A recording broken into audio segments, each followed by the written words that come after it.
Good morning, everybody. Uneducated Economist here. So, in today's video, we are going to be talking about how it is if you are not thriving, you are dying. That's going to scare a lot of people, I understand, but that's really the truth of the matter, because once you have understood the Cantillon effect and you understand what it is that the economy is facing going into the future, if you are not dealing with your position accordingly, you are probably going to get left behind. Now, something I have shared on this channel time and time again is the monetary policy coming from the Federal Reserve and what it is that I feel is taking place with the monetary policy. And most of that has to do with like expectations, the mental awareness that people have of the Fed's actions is the monetary policy. It's not necessarily the actions themselves, but what people feel about those actions. And so I've tried to share many times on this channel the credible threat theory. And the credible threat theory is very difficult to understand. If you have never heard it before, it is very obscure. But once you start internalizing the bits and pieces of the credible threat theory, you really start to see it, and it becomes very clear. Now, something I want to share with you guys, and I'm sorry I didn't leave a link down in the description for this one. I will go and get one, and I will leave it. This is titled Understanding the Supreme Court's Tariff Ruling, and it's a video coming from the Council of Foreign Relations, right? So the council, and I actually commented on it too. There's like literally nobody watched it. It's 1,182 views on this video. Excuse me. But it was so incredible what he had to say here, because it's all part of the credible threat theory, and dude literally says it, talking about the tariffs and how Trump was using them as a weapon of mental pushing around, right? Like, people had no idea, oh God, what are we gonna do, right? And he literally uses that here. Listen, this is crazy. All right, it literally says credible threat theories. Or credible threat theory. Credible threat, not theory, just credible threat. Hold on here. Dang it. For buying Russian oil or threatening tariffs on trading partners of Iran or Venezuela. That is no longer possible. He can no longer credibly threaten to impose tariffs at the stroke of a pen on a country because they're not doing what he wants them to do. All right. Now, he says much more than that, but just the fact that he says it, the credibly threatened to. Now, I have been saying it over and over again that that is the monetary policy. He straight up recognizes it, that that's what was being used. Maybe he does understand. I don't know. I mean, if the uneducated economist gets it, I'm sure he probably could get it too. But the fact is that he brought it up in that awareness that they were using it to push the countries around, make them do things in which that they believed that these tariffs were going to happen. And now he lost that credible threat. And this is essentially, here, let me play it again. Let me back it up just a little bit further so you actually get a little bit more context out of it. Here, let me get it down. Let me give it about 30 seconds before he says it here. Tariffs not just as a way of raising revenue for the government or protecting domestic industries from foreign competition, which is obviously another use case of tariffs. He's really used tariffs as a catch-all geoeconomic weapon. He's used tariffs as a stand-in for sanctions and export controls, a way to pressure countries to do what the United States wants from a foreign policy standpoint. This is what we've seen with secondary tariffs on India for buying Russian oil or threatening tariffs on trading partners of Iran or Venezuela. That is no longer possible. He can no longer credibly threaten to impose tariffs at the stroke of a pen on a country because they're not doing what he wants them to do. And I think I love it, right? And so when you think about it from the credible threat theory, which I have been trying to deliver on this channel for literally years now, that totally makes sense, right? Everything that he just said, it was just like, yeah, that's exactly what they were trying to do, push these countries around and try and elevate the inflation expectations, because that's exactly what it did, right? Because the tariffs weren't real. Right? The tariffs were fake. Like people had a real reaction to them. People really behaved as if the tariffs were real. They had no other choice, right? But the tariffs weren't real. They were illegal. They weren't lawfully allowed. And so when we think about what it is that they actually did to the economy, is that they actually raised the inflation expectations. And that was the whole purpose of them. It's what I've been saying the entire time, is that they needed to raise those inflation expectations. And I know that's very difficult for a lot of people to internalize, but that's okay. Once you see it from the credible threat theory, it totally makes sense. Now, something we have to understand by this elevated inflation and inflation expectations is that it runs completely rampant through the economy, right? Like everybody has it. Now, it is coming down, and you might find some people out there who are talking about how the numbers are fake and that it runs much higher than they really are, or that they're a lot lower than the official numbers are saying, or whatever. It doesn't really matter what it is that the actual numbers are. We have to look at the official numbers that they are looking at, because if we want to understand monetary policy and what it is that they plan on doing with it, we have to look at what they are looking at. And right now, they are saying to themselves and to everybody else that there is elevated inflation. It's a running above target, persistently high. And now this is the key to it, is that everybody feels it, thinks it, knows it, says it, and everybody believes it, then it's working, because the Fed wanted, absolutely wanted, desperately needed inflation. And those tariffs, the fake tariffs, the real tariffs, whatever tariffs you want to call them, whether or not they were legal, illegal, allowed, having some other purpose, did one thing for sure to this economy, and it raised the inflation and inflation expectations. Zero doubt about that, right? I mean, there's zero doubt that it raised the inflation and inflation expectation. Right in line with what it is that the Federal Reserve was hoping, wishing, and praying for. Don't believe it? Go and look at a Ben Bernanke speech given in 2002. Deflation, making sure it doesn't happen here.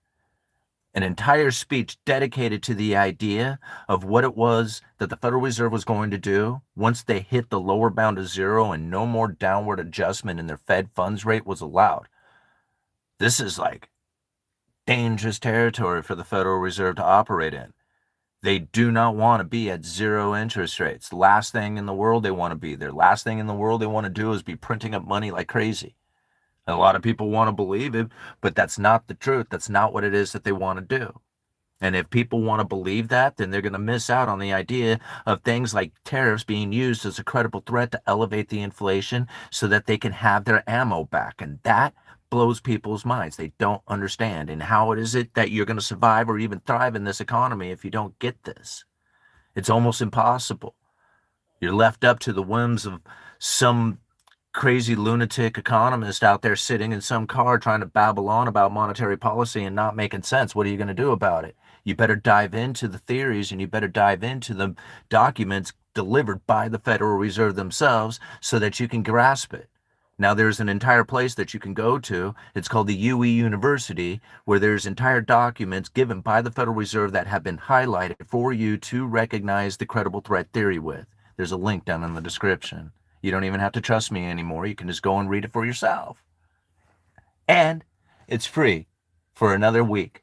I'm going to leave the 7-day trial up for one more week. You have 1 week, one shot at getting at that credible threat theory, downloading all the documents for yourself so that you can go and disprove everything that I say. You won't be able to. You go and read those documents. You check out those highlighted spots that I left in those PDF files, and you're going to see it for yourself. That I have been 100% accurate on monetary policy and what it is that's been taking place with the Federal Reserve, their Fed funds rate, what it is that they plan on doing going into the future. And that is try to get that neutral interest rate as close to the Fed funds rate as possible. And I know this is, again, very confusing for a lot of people to try and internalize. You keep following this channel, you'll get it. I have hundreds of people now who are thanking me, sending me emails and saying, man, I appreciate it. It is like you're speaking a foreign language, but after a year of listening to you, I'm finally understanding it. I see it clearly as you do. And I can't believe it, man. It's just like, I know it's the truth. I know it's the truth because everything out there that I have ever seen coming from the mainstream media talking about monetary policy never, ever, ever seems to include the neutral interest rate. It's too deep of a conversation for them to deliver. You have to be more simplistic on the mainstream media, and if that's the case, you'll never see it, and that's too bad. But then again, I think that's my competition. I'm not that worried anymore. Because thriving in this economy, surviving in this economy is not going to be that difficult if nobody knows what the hell is going on. Right? And so I laugh at it. I look out there and I think to myself, man, every time I see some misrepresented comment about the economy that is just like makes no sense to me at all. And I think to myself, well, at least I know what the hell is going on. And it's easy for me to predict. I don't mean to brag it up, but it's just like, it's not even for me. Like, I don't even, like, you don't even have to trust me anymore. I'm telling you, the documents are right there for you to go and check out for yourself. And once you do, once you see it, once you recognize it for yourself, you can go and disprove it. Nobody has ever come back to me and say, dude, you're wrong in these ways by these documents that you have shown me. Nobody has ever said that. Everybody's come back on, man, this is so telling. And I say, I thank you. Right? And you can have it too. Right? Go out there, share it with the world. I don't care what you do. Right? I mean, it's not up to me for you to do whatever you want with the information, right? Like, man, I don't care what you do with it. But I am here to try and share it with you because this is what I found, and I know it's more accurate than anything else that anybody else is delivering. Yeah. What do we got here? We got 11 minutes into this live stream. So you guys want to see some of these documents? Let me just break some of these things down for you guys, because many people are never going to trust it, never going to see it, never going to believe it. They're going to have like their belief systems already set in stone, and that's okay. I don't blame them any. It's just going to be that way. But when you go and you check out some of these documents that I have left down there in the for the credible threat theory over at the UE University, you're going to really see it for yourself, right? And I think it's that Ben Bernanke document that really sets it off, right?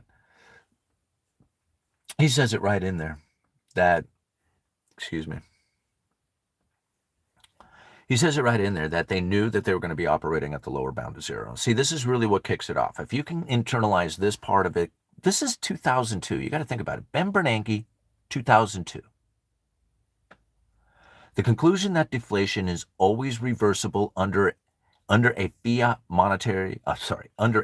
money system follows from basic economic reasoning. A little parable may prove useful. Today, an ounce of gold sells for $300 more or less. Can you believe that?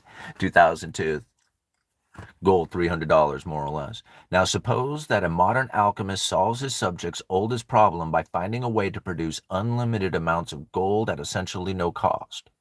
Moreover, his invention is widely publicized and scientifically verified.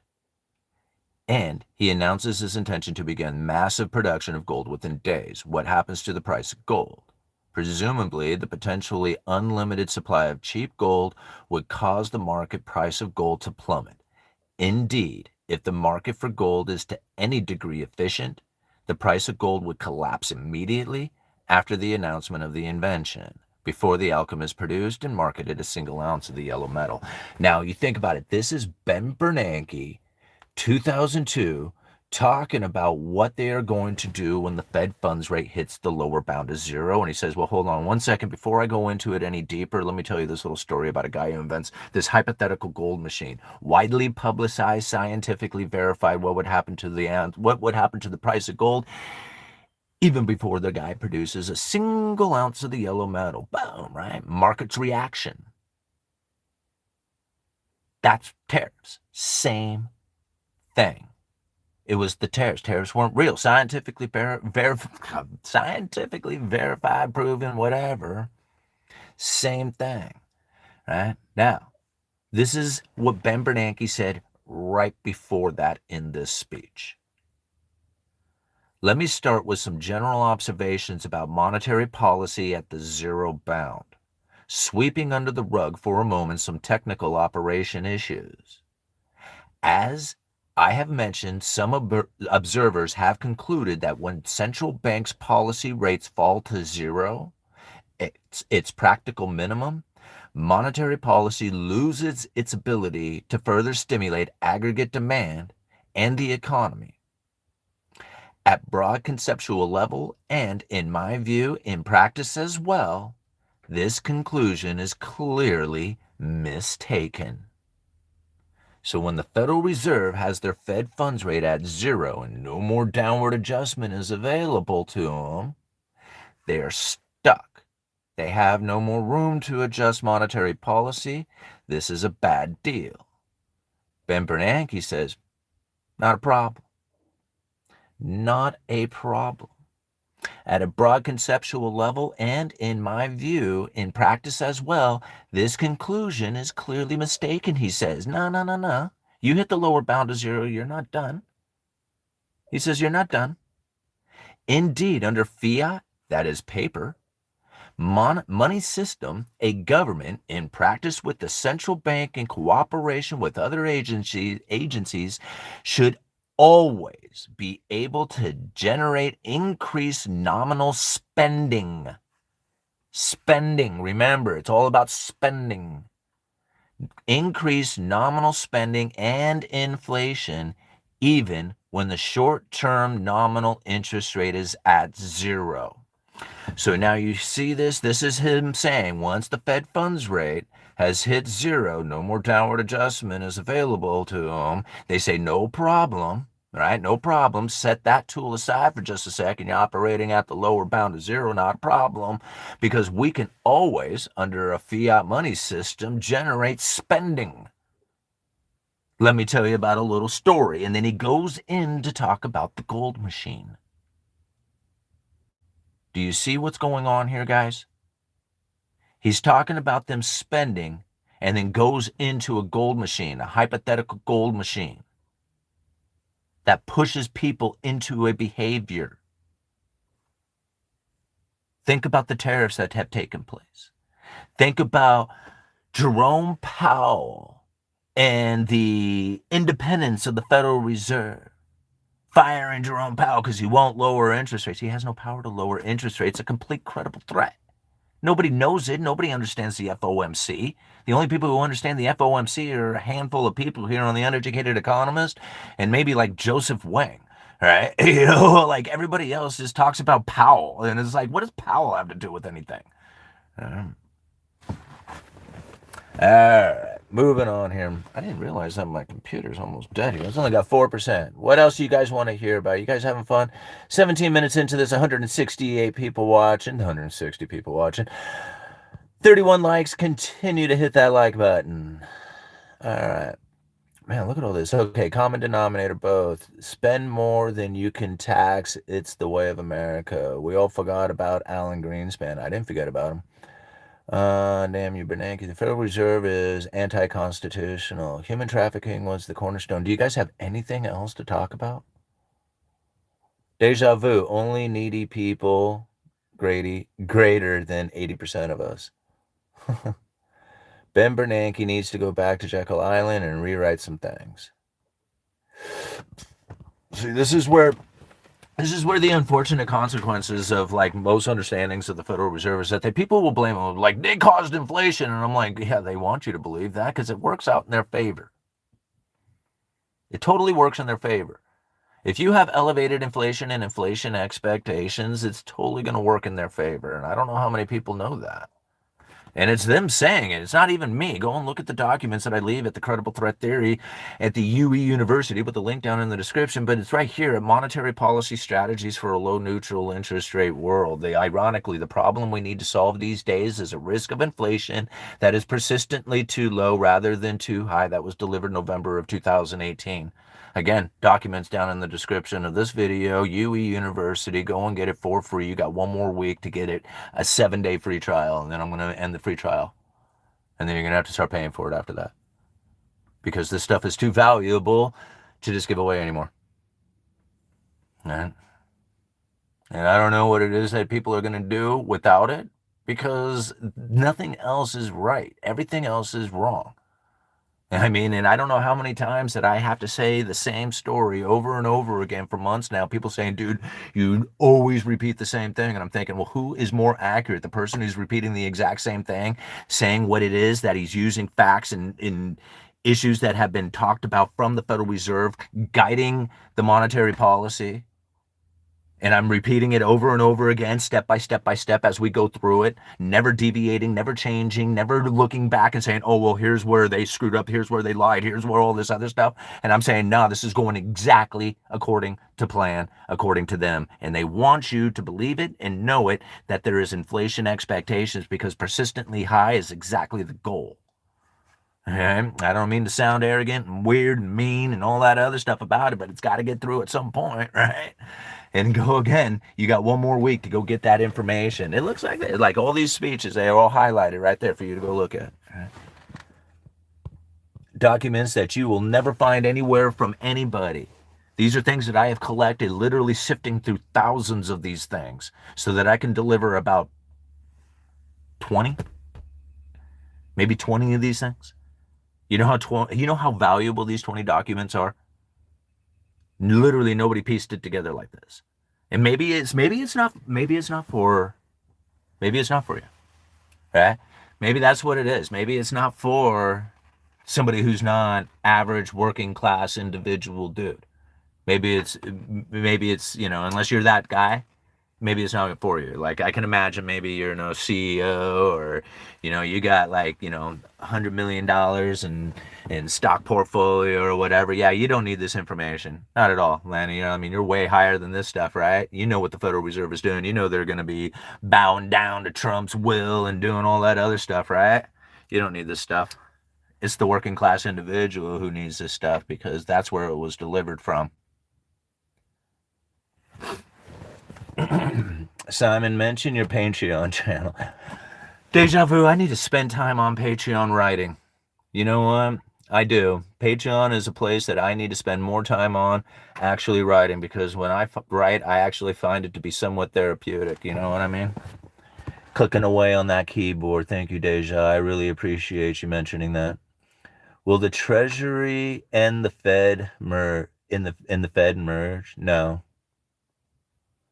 Thank you, dude. 20 docs, huh? Wow. Well, I mean, there's a lot more. I mean, if you were to go through my computer, you'd probably find 120 of them. But really, I don't think 120 documents is something that is going to be worthy of all this info. Like the 20 that I have delivered, I think are the most important ones. And there'll probably be more going into it. But I tried to narrow it down to the most important ones in order to deliver the credible threat theory. There will be at some point like an addition to it or something because time goes on and there's more tech goes on.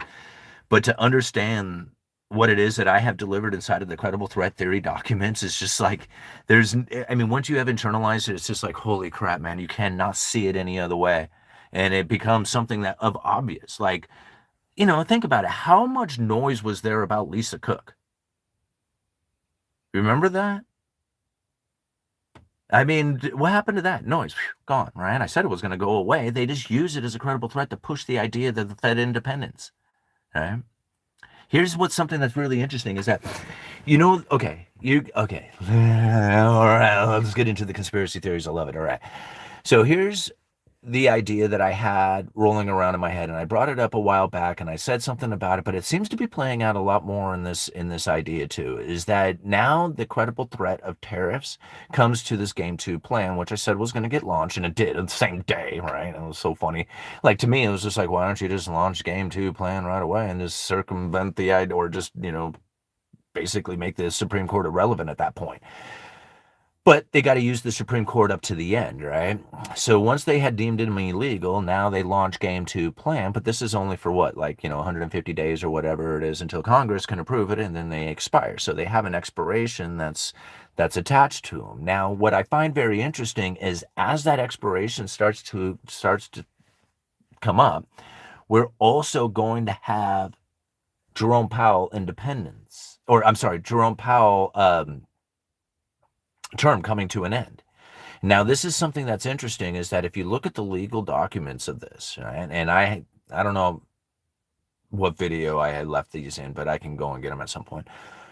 But if you go and you look at this is kind of interesting, is that if Jerome Powell is under investigation, the Senate doesn't have to approve a new chairman until that investigation has been completed.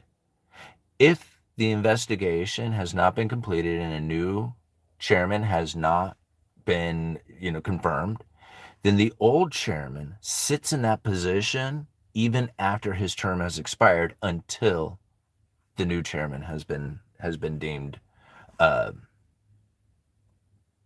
has been confirmed. So now I know this is kind of like, kind of crazy to think about, but really, if you think, okay, so Jerome Powell's under investigation. So long as he's under investigation, the Senate says, like, okay, we're not going to confirm a new chairman. If a new chairman is not confirmed, then the old chairman sits in that seat until the new chairman is confirmed, even after the expiration of his term has been completed, right? So he gets to sit there until then. Talk about, oh man, that's so good. So now we talk about, like, who it is that's really in control and what is happening with the idea of the independence of the Federal Reserve. Man, talk about a credible threat that they can be using at the with the mainstream at that time, right? Because then you think about it, it'll be getting closer and closer to the expiration of the tariffs. So whether or not they're real or not real or get used, by that point, it won't be mattering anymore because that will no longer be used. And we'll have a new credible threat to deal with, and that is the independence of the Federal Reserve. And if this is all up in limbo, so good, right? Does anybody else see it that way, or did I just confuse the shit out of everybody? I'm sorry. Maybe that's just me who gets excited about stuff like that. But I think that is just like, I can't wait to get a bucket of popcorn and watch that go down, right?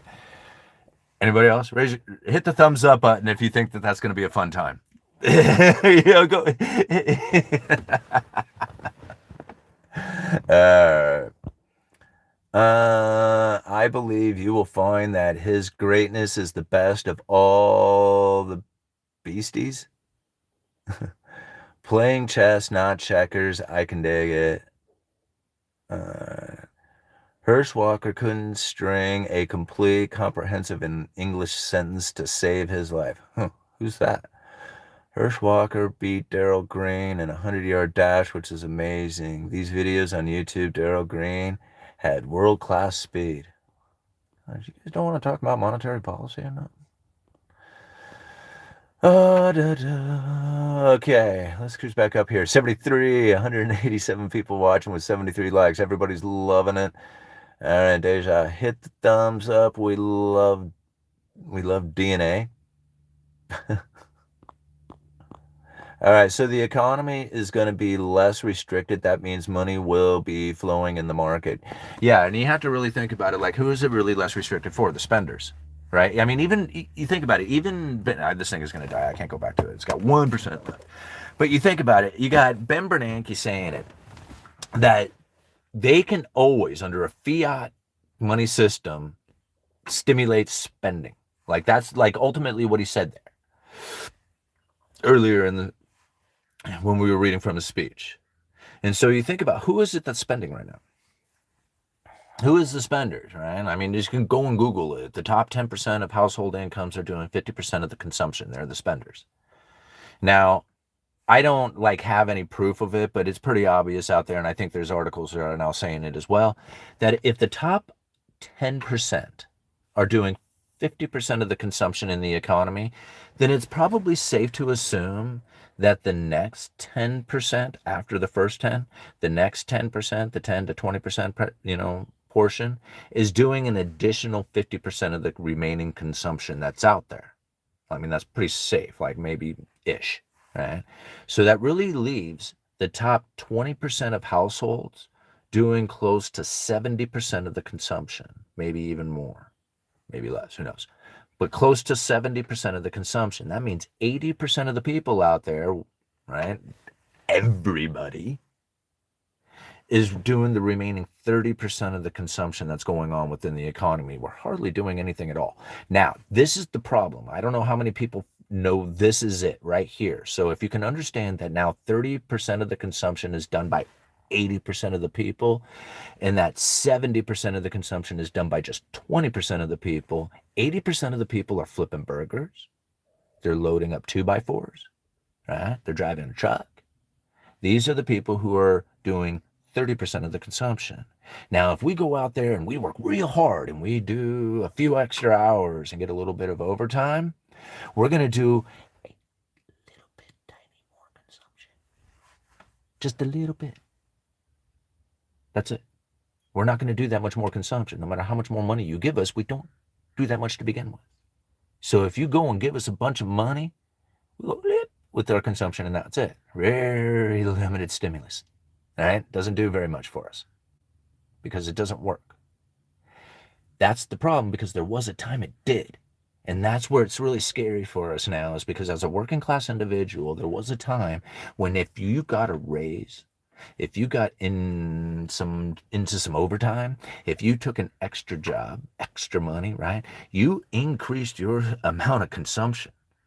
If they lowered interest rates and corporations went out there and started investing in their company, and part of that investment in company was hiring people, and these people went out there and started working, those extra people with extra income started doing their extra consumption, and that actually did some extra stimulus to the economy. And that's where the Federal Reserve would try and focus, was on the working class individual. They were the backbone of the economy, the backbone of the consumer. Not anymore. Right? The consumer's at the top 10, 20% of household incomes. What is it that they got? Assets. They're asset holders. They got rental incomes. They got dividend paying stocks. They own businesses. They're heavily invested. They got assets. Everybody else who's working day jobs, every month, it's ticking a little further down the line. It's getting a little harder and a little harder. They go and get extra money, and they're like, oh, man, a little bit of relief. I'm working this extra job. Now I can pay the bills, and it gets harder. And then it gets harder with their extra job that they're harder. Because they're not moving into assets. If they don't move into assets, it's going to get harder and harder, because it's the Cantillon effect. There's ever increasing amounts of new money coming in, and they're trying to stimulate the spender. How do you stimulate the spender? It ain't you. You're not the working, the working class. You're not the spender anymore. And the spender's up there holding assets. Got to stimulate the spender. Got to stimulate the assets. If you're an asset holder, cool. If you're not, it's harder. It's getting harder. It's getting harder. Okay. Do you want to know more about this, or do you want to run away and get scared and try and figure out something else to do?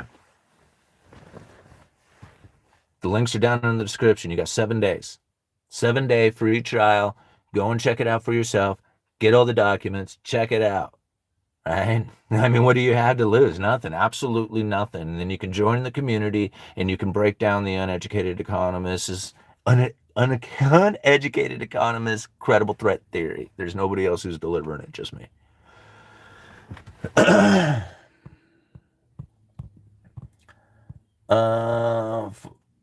I might apply for a job 4 hours only if it's cozy on my terms. I'm retired under family leave anytime.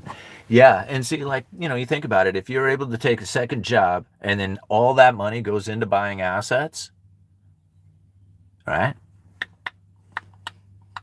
You're ticking up the line.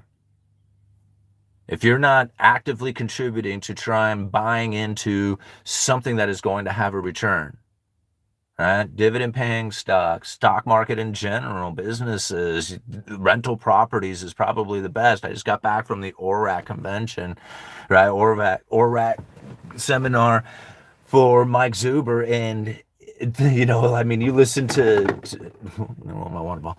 You listen to Jason Hartman, man, and I mean, he cussed so many times about how it is that you need to get into rentals and right away. And I kind of agree with him, man. If you're not getting into something that is going to have a return, and property ownership seems to be the way that everybody I know who's ever made it like really wealthy, that's the way they've done it. Like, I'm not trying to tell people that's the way they need to do it. I'm not like necessarily doing it that way. I'm thinking about doing it, but like being around here, thinking about it and doing it are completely different things. If I was in another area, I'd probably be doing it, but this area is just ridiculous to try and do it. And I'm not trying to make up excuses for it. It's just the way it is. And so I have to put in a lot more effort if I'm going to be doing it around here. And the effort that I have to put in is going to be a lot more unique than what it is that most people are going to end up doing to try and do the same thing in their area. And I understand that, and that's okay, right? It's just a matter of figuring it out. And everybody has to do something, right? RETs, no headaches, or dealing with lousy tenants. Yeah, and I understand, like, this is a great idea. Let's get into that a little bit to try and get into the assets of property ownership. I'm sorry, guys. I don't know what's going on here. My eyes are itchy. Okay. So when you think about when you get into the property ownership, and you got REITs, right? Real estate investment trusts. This is pretty good. It's like buying a stock that's backed by real estate. Super easy. You can even find some that pay a pretty decent dividend yield. Now, kind of like getting paid rent. Here's the thing. How do you get into that with leverage? Dangerously. Now, most of the time, when you're taking out a mortgage, it's fairly safe in the idea that the asset that you're taking out the mortgage for is covering the debt itself. So, if all things fail, you sell the house, you pay off the debt. Okay, so you don't own the property anymore. Maybe you got some fees to deal with, but it's not completely lost, right? I mean, you might be able to deal with the fact that you have an asset to sell to cover the debt. That is pretty cool. You can't necessarily do that with stocks or real estate investment trusts. Like you can do it, but it's pretty risky. You start doing it on margin and all that.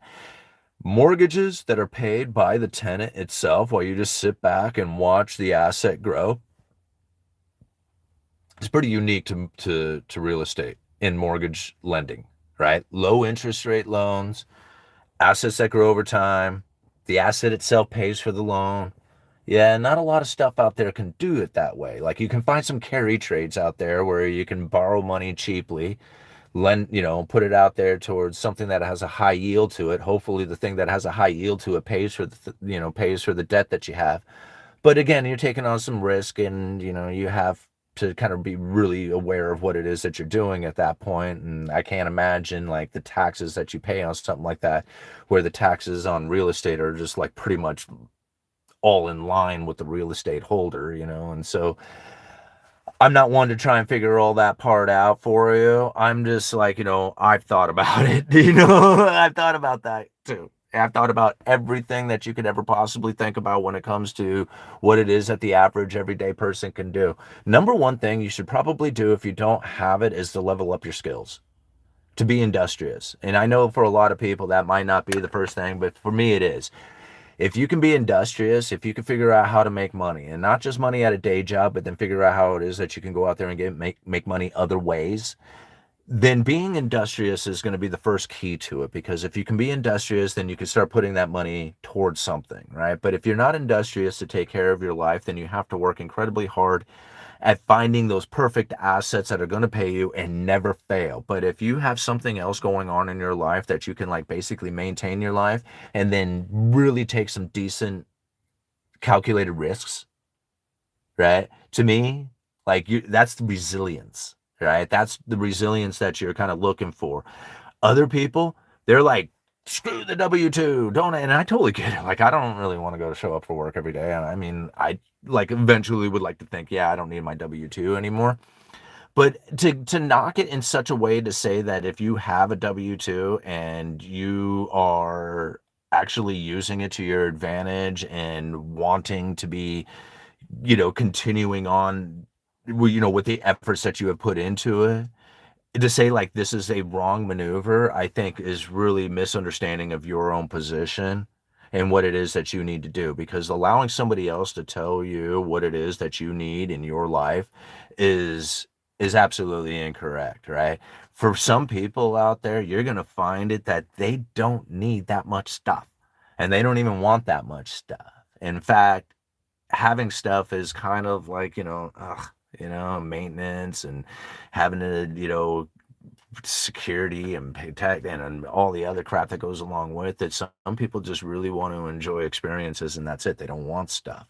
And I don't think there's anything wrong with either one of those. If you want a bunch of toys in your life and you want to have, you know, all those kind of things, like to me, I don't know why, you would want all that. I mean, if you have access to all that stuff, like you can, basically rent it or borrow it or buy it at any time, unless you're using it regularly. Like, I don't know why somebody would want all that stuff, but people like having it. They love having it for themselves. Whenever they want it, they can just go take it out and just play with it or whatever. Cool. I mean, for some people that's great. For me, I want to be able to do whatever the hell I want. Like, if I want to go travel somewhere at any given time without, like saying I can go to my boss and I can say, hey man, I got vacation time. I want a jet, right? I don't have to really set anything up. I can just go. I That's cool, right? For me, like I have freedom to do whatever the hell I really want. Like I don't have the freedom to do whatever I want, but I can kind of do whatever I want, And since really what I want is pretty simple stuff, like a decent view and music and food and I'm a pretty simple guy. Like I don't need a whole lot of things in my life. I don't like strive for these wonderful like crazy things that are going on out there like a lot of other people do. And I'm like, wow, that seems like really fun, but it also seems like a lot. It seems like a lot to take on. And I take on a lot when it comes to understanding economic theory so that I can deliver a message because to me, that's my passion. That's my goal. I want to get out there and share information and let other people know that there is another way of viewing the economy from a working class point of view that can give you a position in which that you can do much better in this world, and understanding why things are going down through economic forces as opposed to political mindsets and misunderstandings and opinions that are just completely false. I feel is probably the best thing that I could be doing out there. You know, other people are like, why aren't you doing these other things? So it's like, if I was focused on that, I wouldn't be focused on this. Yeah. All right. I mean, I don't know what it is that the people want me to stop doing this so I can go do that instead. I mean, and it's like, I think I could do it well. I think if I really focused in on it and paid attention and really, did the thing, I could probably, with the skills I have in carpentry and the connections I have and all that, I could probably do quite well with it. And I'm not making up excuses, but I really love doing this and that. It's just like really. I want to team up with people. I'm thinking rent to build.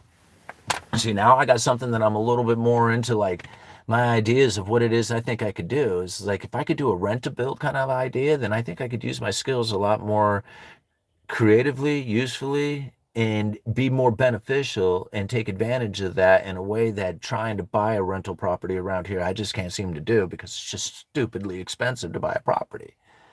Buy a rental property, even buying a regular property, like you can just a buildable lot around here costs as much as some places for an entire house. And that's what's crazy, right? So people are like, why aren't you doing it? It's just like, why don't you do it here? You try and do it here. Let me see you do it. Because then if you can do it, you can show me how. All right. All right, they want you to fall into despair so you won't compete with them. Oh, yeah, for sure. All I need is hash and shrooms, and I am fully satisfied. I don't need a lot of material things to be happy, but I do need God. Right on, Kevin. All right. Opening a border proves it. Buy bear cans and allow homeless to encamp. $5 a month. Southeast Wisconsin, 2017 homes were 225, 300,000. Now 2026, the 350 to 550,000. Low supply. Used to have 75 to 100 homes for sale. Now less than 40 monthly. Word of the day: wherewithal. Singular noun refers to the money, resources, or necessary means required to accomplish a specific purpose. Right on, Wayne. Hash and shrooms. Thank you for being here, Wayne. I really appreciate you, bud. Bare land home encampments. There we go. Have excellent return on investment heading into this automated future. Yeah, if you could probably find the way to do that. Like, but the unfortunate part is that, like, even here in in Portland, not too far from here, they're like evicting, exiting the homeless out of the little mini houses that they had because it's just not working out, right? These people, it's if you didn't work for it, you're not going to respect it. And that's the unfortunate part about it is just like at this point, like in most people's existence, like we think of ourselves like, what would we do? Right? If I had a little house, then I could like get a good footing. Well, we think that way, but they don't think that way. They don't think that way because if they did, they would have it. Instead, they think the world is crap. And so the world is crap and they make it crap. And that's unfortunate because in their head, that's what it is. And it's not, it's mental deterioration. Like you can't, like, I can't blame them. Right. I mean, it was just like, what happened to them in whatever condition of life that put them in that, like, They're a victim of their circumstances, and it's unfortunate. Like, they literally don't know how to think any differently than they do. They're doing the best that they can with the level of understanding that they're at. And that's what's scary about it, is that the problem's getting worse because mental deterioration within this nation is getting harder because your average job doesn't hold up. So it's driving you crazy. Like, what is it that I could possibly do? I show up every day. I try every single day. I work every single day. I go and get an extra job. Seems to be okay for a minute, but then it gets harder and harder and harder over time. So I work extra harder, and then it gets harder and harder over time. And I'm thinking, are you collecting assets? Because if you're not, then it's going to get harder and harder and harder over time, because you have to understand the Cantillon effect. If you don't understand the Cantillon effect, you need to go and read the first, or not, you need to go and read part 2 of this essay, Cantillon Essay on Economic Theory. You need to go to part 2, chapters 6, 7, and 8, and read through those 3 chapters. There's a link down in the description to the UE University.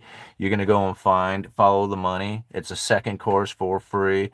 All right, you can go and check that out, and you can go and get that essay. Go and look at the Mises Institute. Mises Institute has it for free. Cantillon Essay on Economic Theory. Go to part 2, chapters 6, 7, and 8. Read through those 3 chapters, and you're going to see how it is that the separation between the rich and the poor really takes place. It's ever increasing amounts of new money that pours into the system. Don't believe that it's not going to happen. Ever increasing amounts of new money is going to pour into the system, and you are going to have ever increasing amounts of separation between the rich and the poor. There is very, very, very, very little doubt in my mind that that's going to take place. Hey, here's the thing. If it doesn't, then you have a complete collapse of the entire system, and everybody falls into pain and misery. So one way or the other, if you are not collecting assets, you will fall into pain and misery. All right? And I'm Cash App, Robinhood, M1, I don't know, go out there and start going down to the local coin dealer and picking up gold and silver pieces. I don't know what it is you need in your life. Start a business. All right. I just got to sit tell me to read that. Hey, thank you all night for being here. I really appreciate you, bud. Am I too mean to you guys?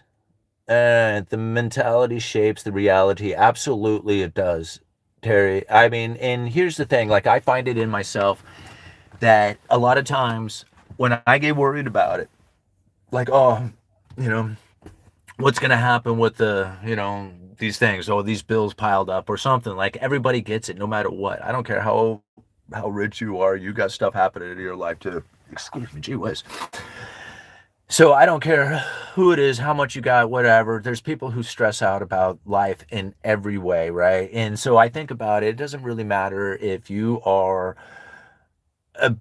20 years old, minimum wage employee trying to figure out how you're going to get to your job on time. You step out of your apartment and you have a flat tire, and now you're worried about getting to work and you're going to get fired. Your stress level is going to be as high as that dude who has a $10 million deal riding on the line with 40 people expecting him to get this done so that they have a job. The stress level's the same. Don't think it's any different, right? Just because this guy has an important task going on and he feels like he's more important than you are, you're just as important, and your stress level is just as high. So don't think that it's any less, right? How you deal with that and what's going to take place is really upon you, and how it is that you handle those things. But that's where I find it very, like, people like compare themselves. Don't, like, your stress level's the same. Don't, like, you're going to compare yourself that way. Probably not, but it is. That's exactly the same.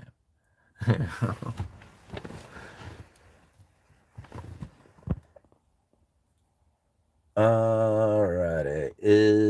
It's easy to think you can live simple and light. Those folks are considered poor and unfortunate. Well, it's not, I don't think so. Like, to me, I like to live simple in life, but then again, I also try to put money towards so many different places to try and get a return, that I look at it and I'm like, holy crap, man, I'm really, I can go buy any car I want. That's cool. Never had that in my life before. And it was really weird because when I didn't have the ability to buy a car, I just so wanted it. I still wanted a car. God, I wanted a nice car. I wanted it to be really nice and fancy and leather interior and really loud sound system. And I wanted to be flashy and everybody look at me. And then when I got to the ability that I could buy the car, I said, that's the last goddamn thing I'm going to buy. I'm going to keep collecting these assets, not a depreciating one like a car. Yeah. Thank you to the chickens. I really like the name. $5. I'm trying by both collecting gold backs and starting a cloud AI trader that tracks institute trading. Huh. Yeah, the gold backs. I mean, I like the idea of gold backs. They're kind of cool, but outside of like, kind of essentially being the same thing as a coin, um, that kind of neat, that you can the look of them kind of novelty kind of thing, but they're just gold. And outside of like, the same thing that a gold coin can do, I'm not sure what a gold back would do. Do you think foreign? Oh, here we go, Moses. All right. Do you think foreign investments are going to be bought by the Fed now? I don't know about necessarily now, but at some point, yes. And I imagine that's probably most likely going to start taking place with the tokenization. So, what he's talking about is the Federal Reserve at some point knows that they are going to be forcing the government into an unsustainable debt path so they can't continue to buy the U.S. Treasuries. Ben Bernanke, in that speech that we were talking about earlier, deflation, how to make sure that it doesn't happen here with the gold machine and all that, later on in that speech, he actually talks about the Federal Reserve buying the debt of a foreign nation and putting it on the balance sheet as opposed to the U.S. Treasury debt. So now this is what he's referring to is the Federal Reserve going to start buying into foreign debt? I don't think onto the level of what Ben Bernanke was talking or what I believe you were assuming. I don't think that they are there yet until we get a cashless society with a tokenization so that they can have more control over the flow of money and where it goes. Like if you have tokenization and central bank digital currencies or stable coins or whatever, you can really regulate and determine where it is that those coins go because you got the program to do it. So I think that's going to be what I think until that takes place, they're probably not going to be dealing in foreign debt in that way. My assumption. Does that make sense? Hit the like button if you think that the Uneducated Economist is the best, greatest uneducated economist out there. All right. Is that what they're trying to do right now with Clarity Act and the stable coins to tokenize everything? Is that what they're trained to do? Trained to do.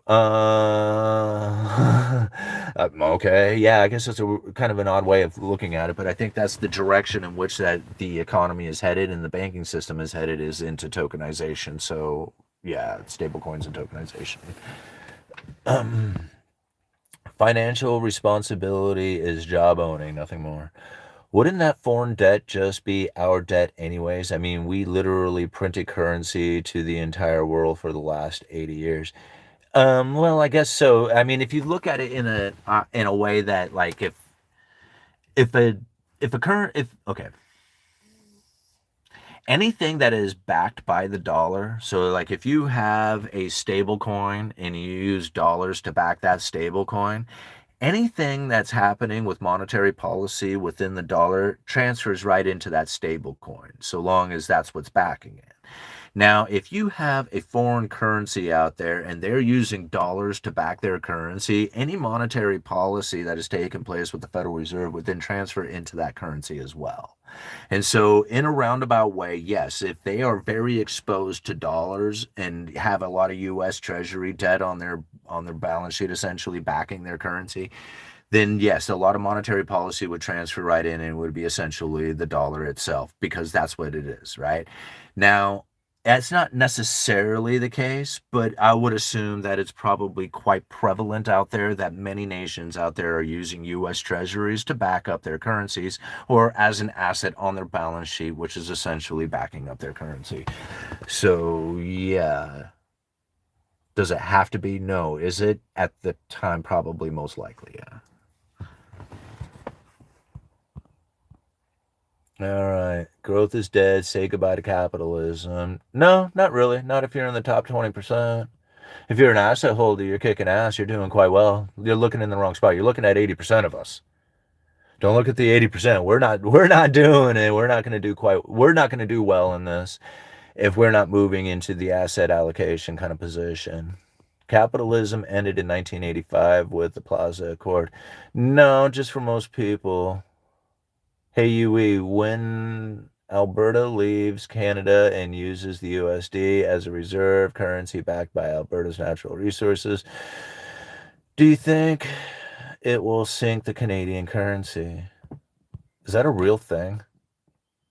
Is that like really happen? Is that a real thing, or is this a hypothetical kind of idea of what could possibly happen? Because I don't know what you're gonna do with a hypothetical as opposed to looking at what's really going on. Looking at the Fed speeches, like the ones that I have left down in the UE University that you have another 7 days free trial with before I remove the 7 day free trial. You can go and get those documents, download them for yourself so you can have them, and it's for free right now for the time being. Um, those are the things you should be talking about and looking at, not the hypotheticals, right? I mean, I wasn't talking hypothetically. Listen, hypothetically, say the Supreme Court does vote these tariffs down. I wasn't hypothetically saying that. I knew that they were going to be voting those things down because it's all part of the credible threat theory, right? Like he didn't have the power to begin with. And I'm like, what the hell is he doing here? This is all going to get voted down. Like he has the emergency power. Say, oh, I could declare emergency. And then they go like, well, that wasn't real. You have to give all the money back.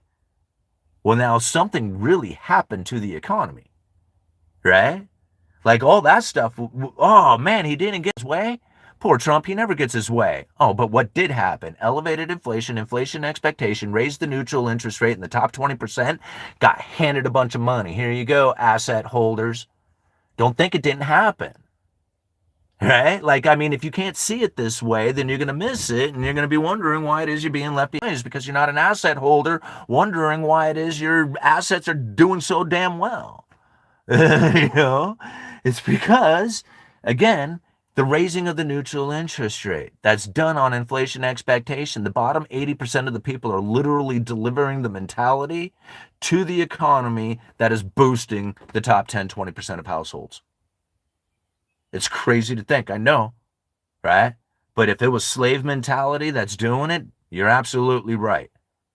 Every single time people say the inflationary scenario, like every time they ring the inflationary scenario bell, and other asset holders get their wings.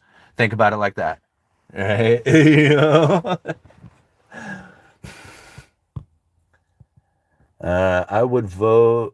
I would vote if there was any kind of accountability in ballots and elections. Without it, it's just an exercise of futility to make people feel like they have done something, in my opinion. I totally agree with you, all-nighter, 100%. Over 650 billion left Alberta to the US dollar in 2025. If a person is protesting about raising taxes on the rich, will that person who was wanting to raise taxes on the rich and get the rich would be upset for the higher taxes? Well, I think, Jeff, you need to understand that any taxes that you put on the rich is just literally going to get pushed down upon the people and they will end up paying it. Think about it. Any time in history has taxes ever done anything other than separate the rich from the poor? You don't understand. The rich don't pay the taxes. You pay everything. The consumer pays it all. The working class, the consumer, they down at the very end, they pay for it all. Is everybody else at the top who is now floating on their efforts. If you are not moving to that direction, you are going to be the person who is handing them the stuff. You know?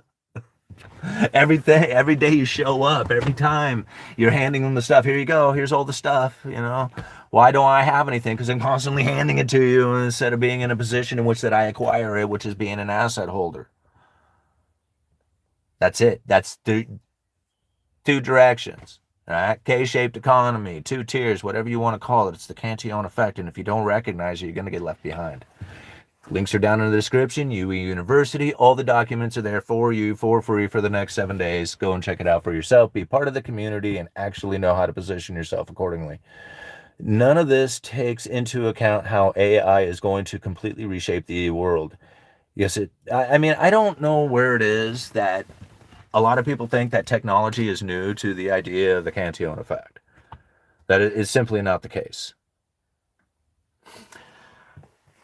When there was warehouses full of people, mostly women, who were doing switchboard operations, and they changed it how they were communicating across the country, and the need for switchboard operators essentially vanished overnight. And they thought that these people were going to be suffering the consequences of having lost jobs and massive unemployment.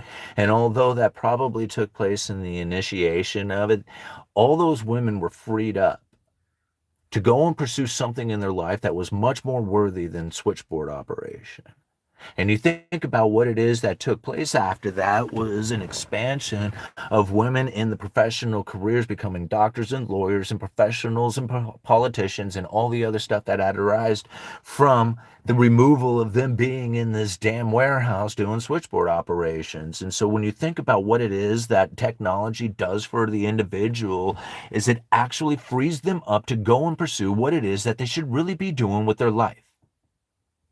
It makes convenience easier, it makes it better, it makes it more pleasurable. And people who push against it are literally worried for their own life in a way that is going to damage them. Think about it. It's a convenience of pleasure and awesomeness that is coming.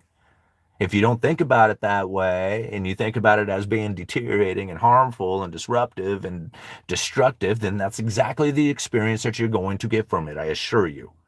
It's what will happen. I think to myself, I have a job in which that I am now ordering things through portals. And I'm like, holy crap, it's only a matter of time before AI reads the blueprints and fills the portals up themselves. I don't, like, what is the point? The only point I have is to actually interact with a customer who says, can you show me what a window looks like? You know, and I'm like, yeah, sure, let's sit down and talk about windows. You know, like, that's it. Other than them going perusing what it is that they can get the information off the internet themselves with, there is really, my job is becoming very, very automated in a lot of ways, and it's only a matter of time. I recognize this. I see this coming, right? It's obvious to me. So I need to figure out something that is going to be different in my life. Now, it may still be within the building supply distribution networks, but I don't know exactly how it is that I'm going to position myself accordingly for that. I would assume that I would recognize it as I get there. I know it. I know it just the same as I'm not delusional about it, right? I mean, I've thought about exactly how it's going to happen and what it is that I need to do, and I don't necessarily think that it's going to happen overnight, but it is taking place. I can see it coming. All right. The future is individualism. Family will be a thing of the past. They want you separate to control. Yeah, okay, Moses, that's a conspiracy theory mindset. And, you know, I can understand if you go down that road, how it is that it'll lead you down to a life of destruction and horridness. But I don't believe that to be the case, right? I mean, is it, you know, can people have evidence of that and show it? Sure. But, you know, this guy right here also talks about how it is that family formation takes place, where it is that the population grows the most and where it grows the least, right? And he talked about it from hundreds of years ago before all this, you know, globalism kind of thought. All right. I do automation. I've toured future farms. AI ain't doing it. It's a part of it. Yeah. When private credit collapses, will it change anything in the Fed's rates? I don't know. I guess we'll have to wait and see. How do you explain the decay in society? What decay? Which part, right? Because if you think about it from the Cantillon effect, you have an idea that back in the day when we were a manufacturing powerhouse, like you think about it, the United States used to have the ability in which that a single income was enough to produce for the entire household. So you had a wife and kids and college tuitions and retirement and traveling and all the wonderfulness of having the American dream. And it came from a single income because the United States was a manufacturing powerhouse. So we used to produce the world's greatest stuff, send that stuff out there to the world, and the world sent us their gold. When they sent us their gold, we increased our standard of living. This isn't difficult to get, right? I mean, I'm not trying to be like, who duh, right? And that's not that's but I mean, it's like if you're industrious and you're really industrious and you make a good product and you sell that product and you get a lot of money for that, what happens, right? And you increase your standard of living. So it's really awesome. So when you say the decay of society, is it the decay of society or is it the end of the cycle, right? You had increased your standard of living and now you're not competitive anymore, right? Somebody else is now making the products that you're making, but they're going to do it a lot cheaper. What are you going to do? You now have a high standard of living. You have to lessen your standard of living, which is probably the most difficult thing in the entire world to do. Or, right? What? You got to increase the standard of living. You got to increase the money supply. How do you increase the money supply if you're not building a product that people want to buy? Like they may want to buy it from you. They may totally want to buy it from you. It's a great product. It's too expensive. Your standard of living is too high. That guy over there, he built a product, kind of similar, not as good, but that's okay. It's cheaper, and they're going to buy it from them and not you. And now what? You're going to lose your job. Right? Same thing. Then you fall into poverty and misery. So this is the same thing that goes down time and time again throughout history. And when you say it's like the decay of society, and I'm thinking, no, it's not the decay of society. What happened was is we raised our standard of living, we dove into luxuries. That's our problem. The decay was the moving into a higher standard of living, that expansion into luxurious experiences. And by doing that, we positioned ourselves in a way that we were no longer competitive. And by not being competitive, there's really nothing you can do. You can lessen your standard of living to try and be competitive again, or you could have tried not raising your standard of living to begin with. And that is really hard when you get a lot of new money coming in. You just totally want to do it, right? You're like, nah, man, finally, Camaro time, right? I was so close. I wanted to buy the Camaro. I thought to myself, nah, I better not, right? I better follow what it is that I understand about economics and just keep loading up on the assets. And man, I'm glad I did. Because right now I'm not that worried about anything that's going on out there, although I am not in a position in which that my assets are paying me. Like a little bit, I got some, I've collected some, but I need more. And that's the point of it. It's like you can load up on as many assets as you want that can increase in value, but it doesn't matter how much they increase in value. If they are not regularly paying you a dividend, a yield, or some sort of return, you're going to end up using it all. At some point, you're going to get hungry. And it'll all be gone. All right? That's why rental properties is essentially it. There's really nothing else out there that can do it the same way. And it doesn't necessarily have to be like a residential house.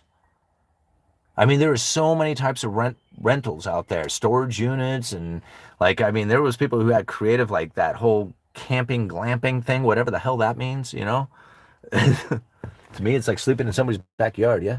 All right. What race has to do with, I don't know what that would have to do with anything.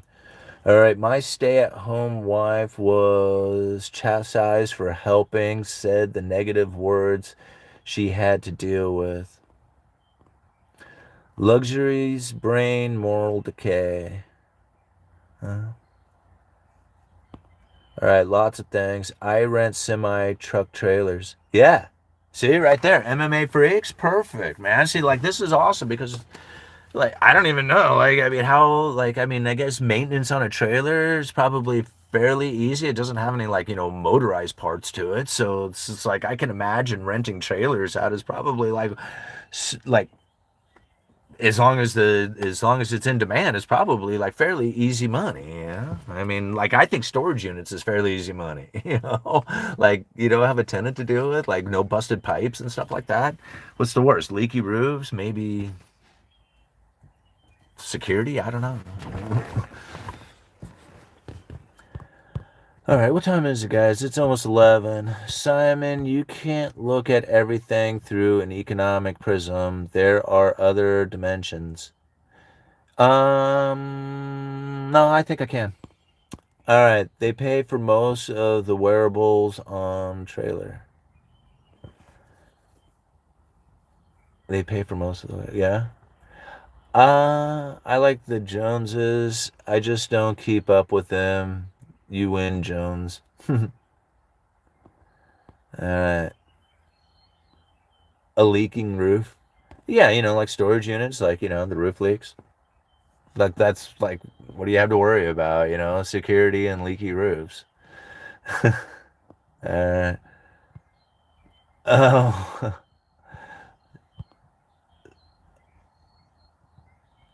so when I'm coming to visit you in the Northwest, cool. A good stay-at-home mom wife, definitely a win, however, a bad one. I don't know. I guess everybody has their moments, Wayne. And like I said, man, everybody has their moments too. All right. Felix the Cat, if you're going to be referencing the Who song, might I suggest Eminence Front? Dude, I watched that video the other day. I guess he sent it to me yesterday or posted it yesterday in the comments. That was really good. Got me really thinking about stuff. Herd storage units aren't a tough business, always chasing people down to pay rent.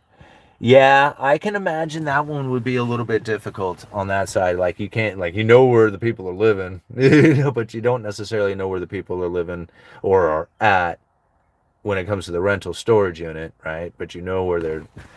If you have a rental property, like a residential rental, you know where they're living. Let's see here. In an interview, they asked Elon Musk what he is telling his children to do in the future, and he couldn't answer the question. Yeah, it's because he doesn't really have an answer for them. There's really nothing. There's really nothing that you can do outside of attempting to position yourself in that manner of where is it that I can get a cash flow. Right. And that's it. It's just like, I know it sounds so capitalistic and like rich dad, poor dad kind of thing or whatever. But if you listen to Cantion's essay, he says it quite clearly, right? That industrious people who do not at first increase their expenditures will secure a decent rate of, or will secure a rate of interest beyond that of their occupation. These will become the property owners. Now, he said that hundreds of years ago, witnessing it from hundreds of years before that. So I don't know where it is that people need to reinvent the wheel again to understand that being an industrious person first, holding back on expenses, that means don't increase your standard of living so that you can secure a rate of interest beyond that of your occupation to become a property owner. Like steps. That's how it works. There's no other way.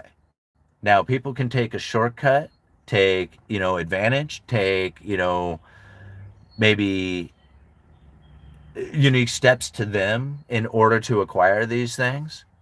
But that's it. Industrious people who do not at first increase their expenditures secure a decent rate of interest to become a property owner. And that's it. All right.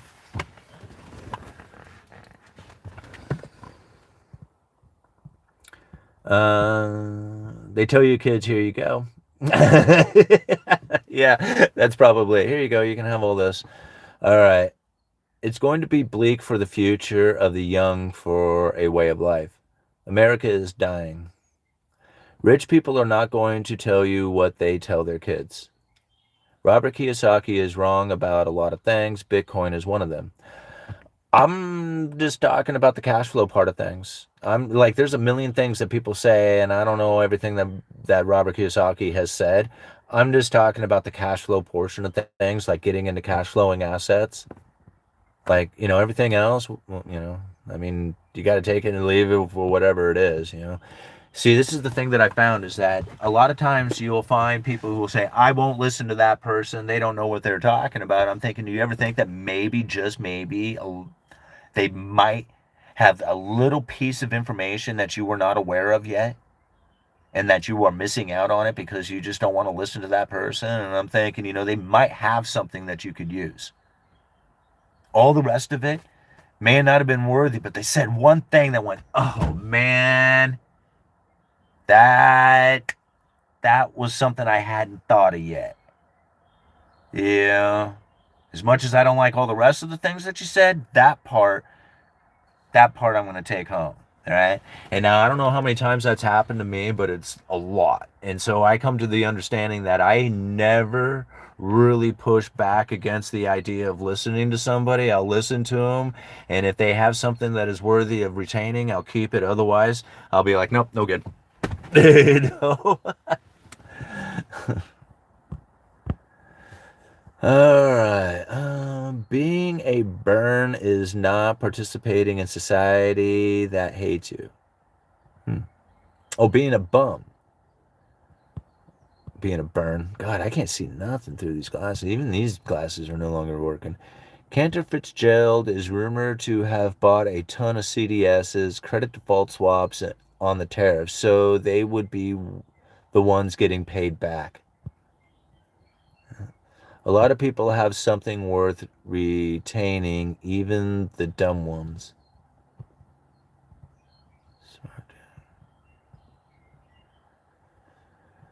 Oh. You guys are awesome. Bums are only losers because they do not participate in our debt system.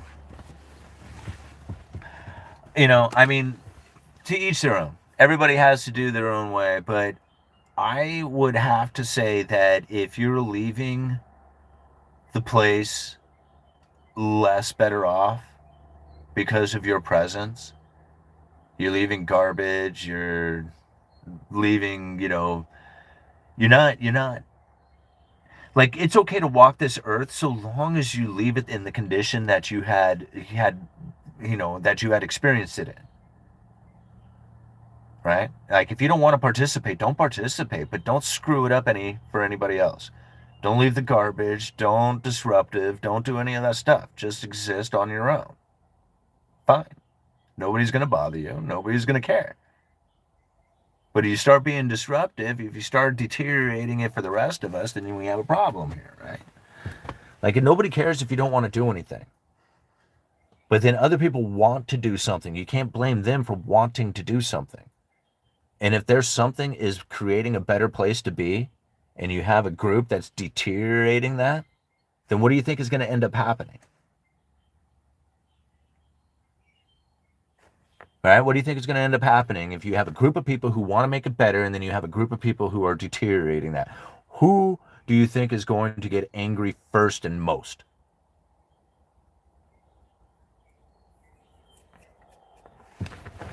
And now we have a problem here, right? We all can't exist on this land.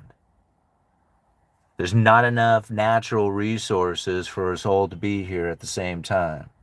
That's going to be a problem.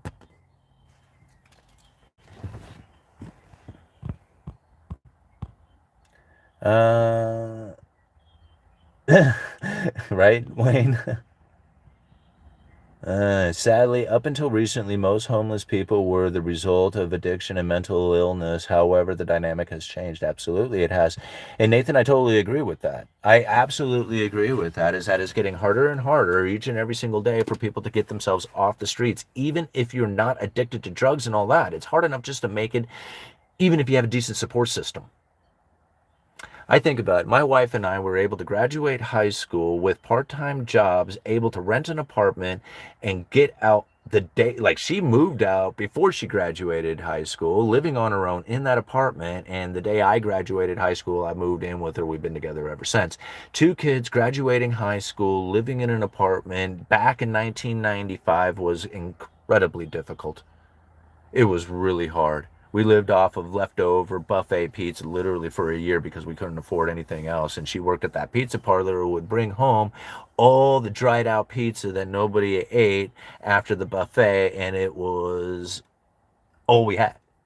And that's what we ate for a year. I can't imagine two kids trying to graduate with part-time jobs in Astoria, renting an apartment and making it.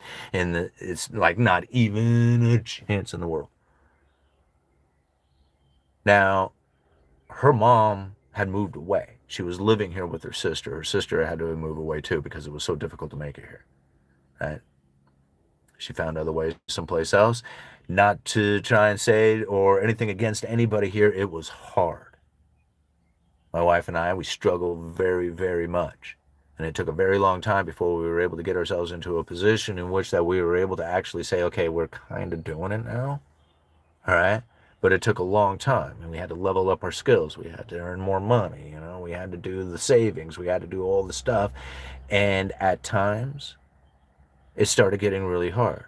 And not to get too deep into it, but the times that started getting really hard was when the economy really started to fall, and I really started getting into alcohol and smoking a lot of weed and doing all that, and it wasn't good, right?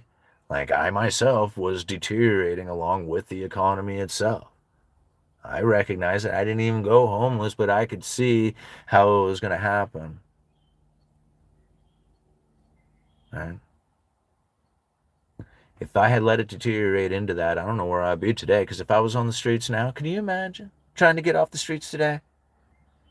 Having an alcohol addiction? No way of making any money?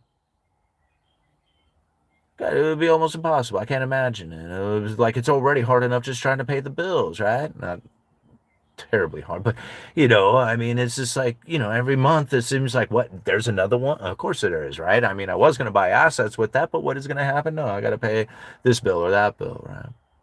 Just like everybody else's life. So I think about it. It was just like, man, you land on the streets, you're not getting back off. That's it. Like, very rarely do people get off the streets unless they have a decent support system that says, okay, fine, come over here, hang out with us for a while, collect a few paychecks, get your feet on, and do all that other stuff. Like, if you don't have that kind of support system, what are you going to do? Nothing. You're going to try and keep the little bit of possessions that you have, and hopefully that nobody will steal them when you go into the store to buy something to eat.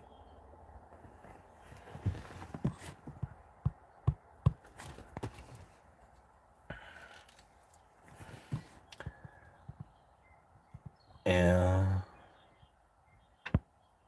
treat bums with respect. Treat people with respect. My bank is paying 3.24 quarter on Flex CD higher than PayPal. That's pretty decent. Money, money, money. Y'all are the bums. Money isn't real. Okay. That's what I love. I love when people say that. Money isn't real. Like, you don't really own your property. And I'm thinking, if I could sell this property and take the money and then go and buy gold and silver with it, I'm sorry, what? I don't own what? Like, I may not own it outright, but I own something enough of it to go out there and buy some gold and silver, so I must own something, right? Is it an illusion if I can actually acquire real gold and silver? It must not be an illusion if it's really possible. People want to say, oh, no, it's just an illusion, and you should think about it that way too. And I'm thinking, well, if it could really acquire me something else, then no, you're wrong. It's not an illusion. It's a real thing happening here. I just understand it differently than you do. And since you've given it a meaning that it's an illusion and that none of this is real, you don't get to participate in it. And since I think about it differently and understand that I am not the true owner of this, but I do own something in this. And that's the point. All right? I own the ability to cash flow from it. I own the ability to sell it. I own the ability to stay here. And I also have the responsibility to pay the taxes on it if I'm going to continue on with this. And the interest and the principal and all the other crap that goes with it. You guys having fun? We're an hour and 23 minutes into this live stream. You own the tax right to the property. I kind of included that. Uh, Alright, there's a reason some of the most secure vaults in America are made to store seeds. You have to have a savior mentality nowadays to get to the 1% if you are at the bottom. Only maybe 10% of all currency is in cash. The rest is imaginary numbers besides your name. Debt is your destiny. Having a blast. Justin, thank you so much for the $5. Hey, we just shared your channel to another guy that gets it, but hasn't heard the Cantillon theory. Keep up the good work. Well, thank you very much, and keep sticking around. You know, the Cantillon theory is by far the most, like, telling one that I can find from the how far back it goes. Like, Adam Smith gets all the recognition, right? The Wealth of Nations.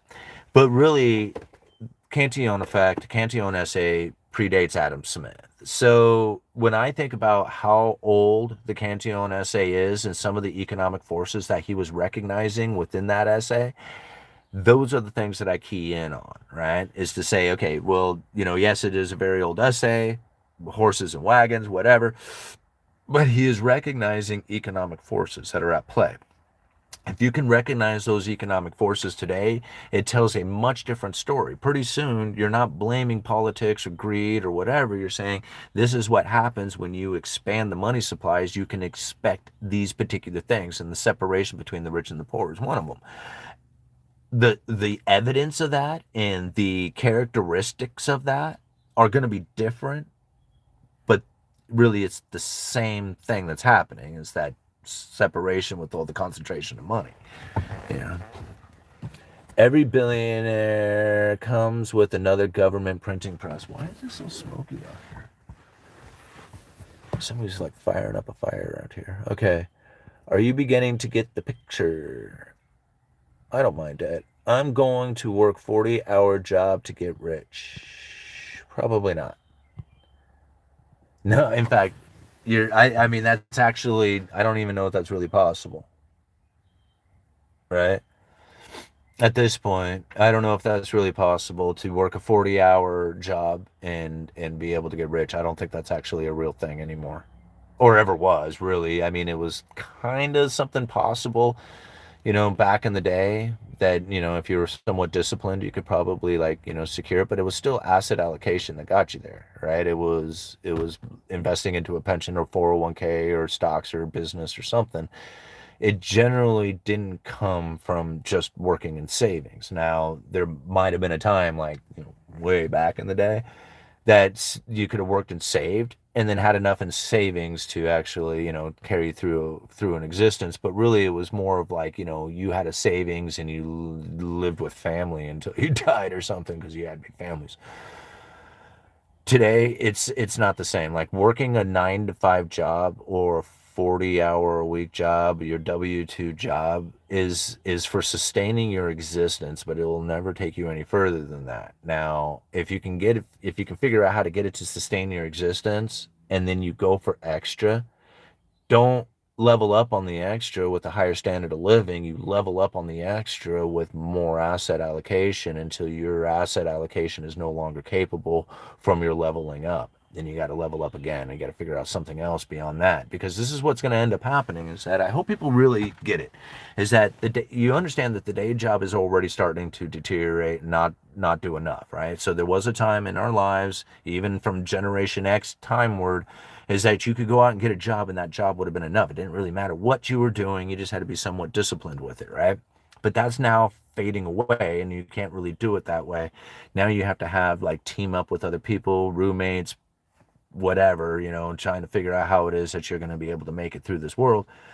And then extra money, right? DoorDash, doing, you know, side hustles online, doing, you know, a second job or something is going to start being the norm if it isn't already the norm for a lot of people out there. And I know that it was for me. If I was to ever have anything in my life, I would have to do extra for it.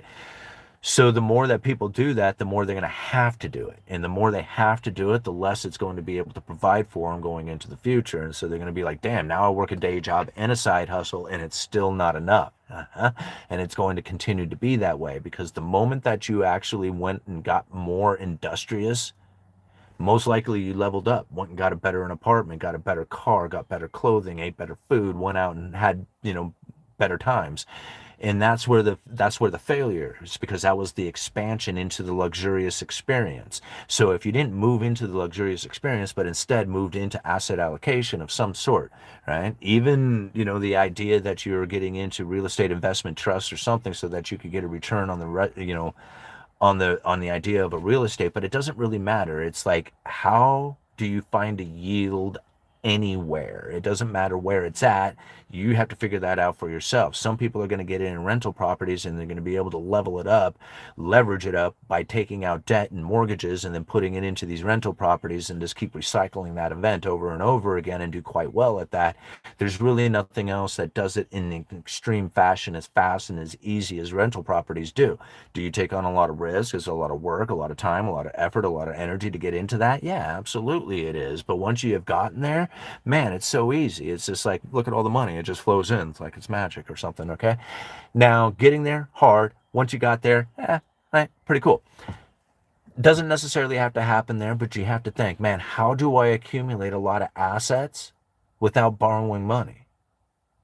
It's not easy.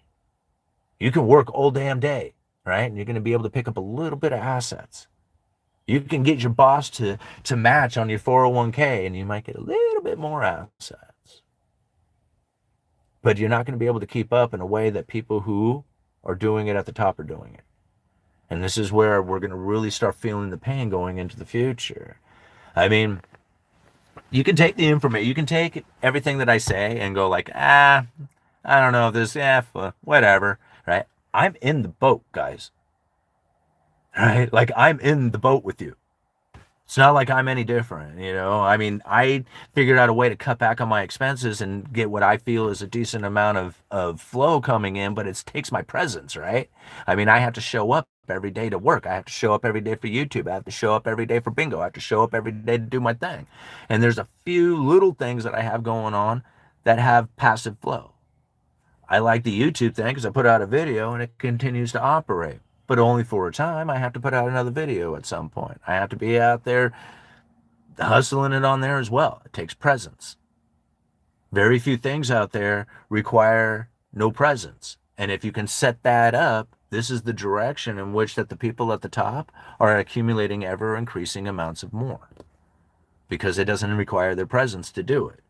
Some of their presence.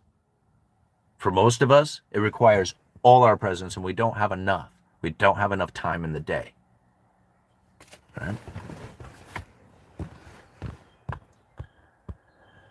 250-year celebration stream UE.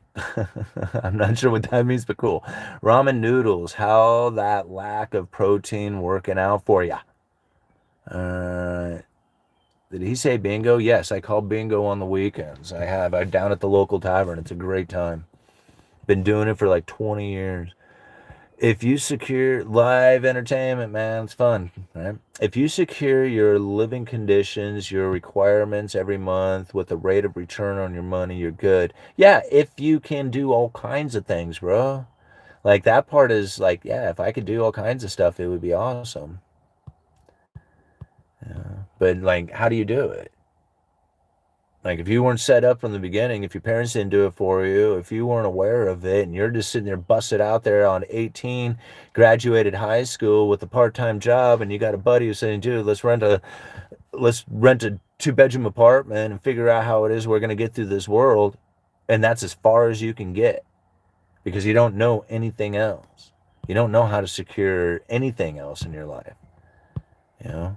That starts from the very beginning. And man, if you didn't have good parents who were showing you what's up, or at least teaching you, or getting you to go into the military or something so that you can learn a skill there, I don't know. Right? My ink dauber ran out. I need to get another one. Yeah. We use slide cards. Ramen is salt with a side of salt with more salt. Mm-hmm.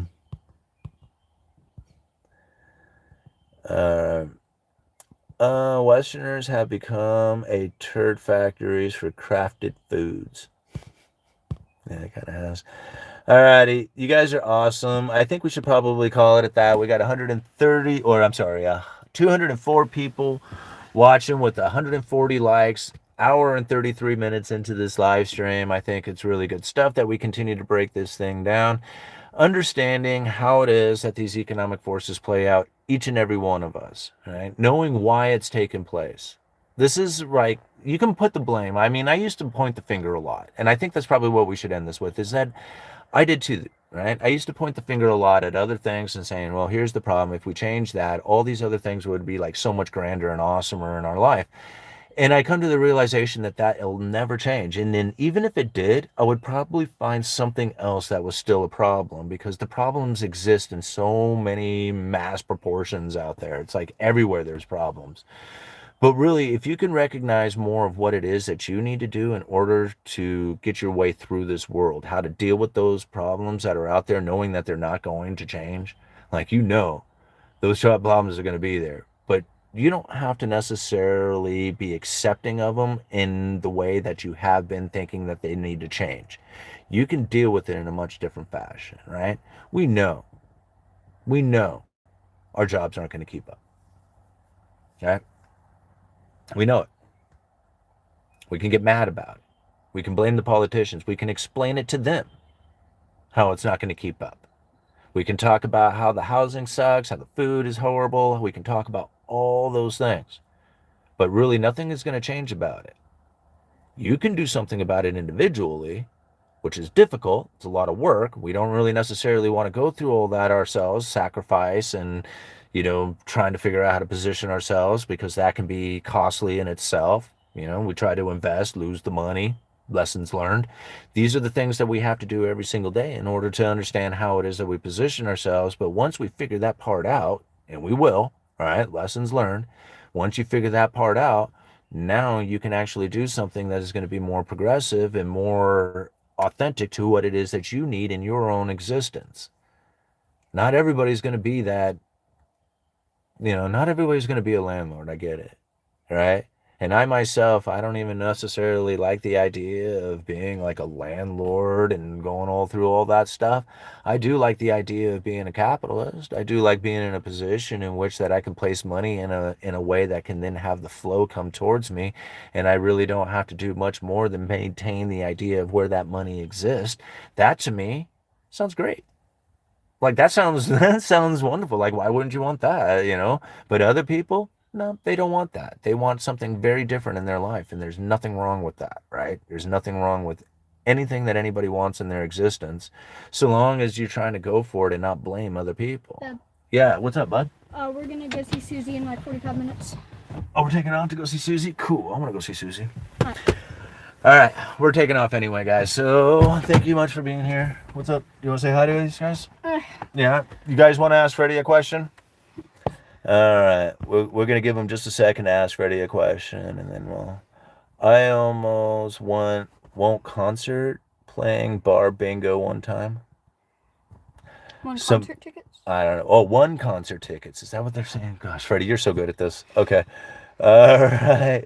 All Nighter says hi. Hi. All right. Family is everything. Dad, have fun hanging with Susie? Yeah, Susie's cool. All right. Enjoy the last days of February you'll ever see in your 40s, Simon. Yeah, this is it. 49 years old. You like fishing, Freddie? Yeah. No, we haven't gone fishing lately. We need to do that. Because it's been snowing. Because it's been snowing. It's been cold. We actually want to go catch some crabs off of the bridge, don't we?